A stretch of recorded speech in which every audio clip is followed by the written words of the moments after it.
Respected principal, teachers, and my dear friends, to all of you. My name is Zoya Khatun, my father's name is Namdi.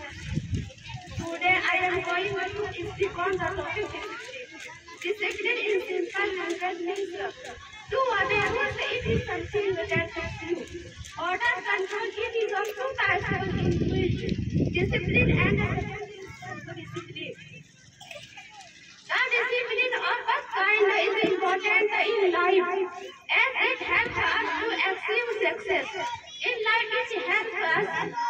Also, for example, if you look up a study properly, eat on time and exercise, it will keep us healthy and focused.